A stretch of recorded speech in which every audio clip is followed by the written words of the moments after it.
சந்தையை இலவசமாக கொடுக்க முடியாது. அம்பிகைநகர் சந்தையை இலவசமாக கொடுக்க முடியாது. உங்களுடைய சந்தையை இலவசமாக கொடுக்க முடியாது. அதுதான்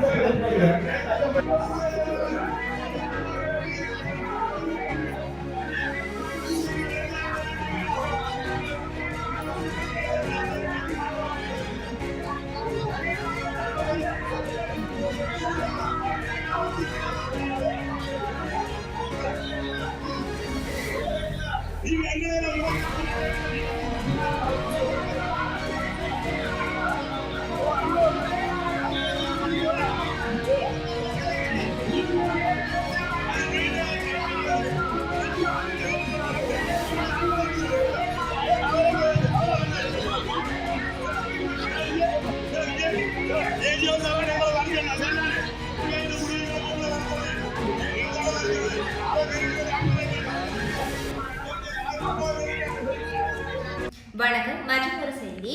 வேலணை துறையூர் மீன் சந்தையில் வரி அளவிடும் குறித்து சர்ச்சையால் பிரதேச ஒருங்கிணைப்பு குழு கூட்டத்தில் கடும் வாக்குவாதம் ஏற்பட்டுள்ளது. வேலணை பிரதேசத்தின் ஒருங்கிணைப்பு குழு கூட்டம் இன்று பிரதேச ஒருங்கிணைப்பு குழுவின் தலைமையில் இடம்பெற்றுள்ளது. இதன்போது பிரதேசத்தின் பல்வேறு பிரச்சினைகள் குறித்து பொது அமைப்புகள், பிரதேச சபை உறுப்பினர்கள், துறைசார் அதிகாரிகள் விவாதித்துள்ளனர். இதன்போது பகுதியாக துறையூர் மீன் சந்தையின் குத்தகை மற்றும் வரி அறவீடு குறித்து எடுக்கப்பட வேண்டிய நடவடிக்கை குறித்து ஆராயப்பட்டது. குறித்த விடயம் தொடர்பில் பிரதேச சபை வரி அறவீடு செய்ய வலியுறுத்தியதுடன் அது தொடர்பிலான சபையின் சுற்று நிறுவங்கள் காண்பித்தன. ஆனால் குறித்த சந்தை இறக்குதுறை எனும் வரி அறவீட்டை எதிர்த்ததாகவும் தமது அறுவடை மீன்களை விற்க இலவசமாக அனுமதிக்க வேண்டும் என்று வலியுறுத்தினர். இதனால் உறுப்பினர்களுக்கும் சந்தையின் சார்பான பிரதிநிதிகளுக்கும் இடையே கடும் வாக்குவாதம் ஏற்பட்டுள்ளது.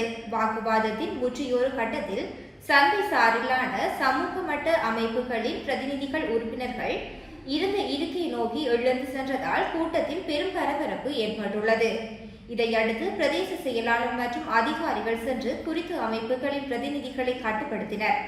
இந்நிலையில் வேலணையின் தீரா பிரச்சினையாக உருவெடுத்துள்ள குறித்த துறையூர் சந்தையின் தீர்வுக்காக செயலாளர், பிரதேச சபை தவிசாளர் ஆகியோர் தலைமையில் கடற்றொழில் சமூக அமைப்புகளை ஒருங்கிணைத்து விசேட குழு கூட்டம் ஒன்றை அமைத்து ஆராயும்படி தீர்வை எட்ட நடவடிக்கை எடுக்குமாறு ஒருங்கிணைப்பு குழு தலைவர் வலியுறுத்தியிருக்கிறார்.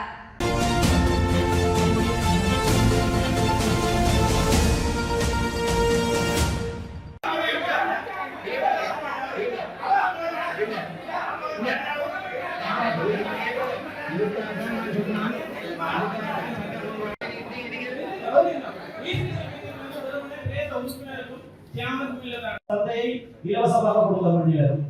அம்பிகைநகர் சந்தையை இலவசமாக கொடுக்க வேண்டியது. உங்களுடைய சந்தையை இலவசமாக கொடுக்க வேண்டியது. அதுதான் ஒரு சந்தையை எப்படி புரியாக்கலாம் என்ற சிந்தனையை சொல்லுங்க. ஒரு சந்தையை புரியாக்கினால் ஒரு வேலை பிரதேசத்தில்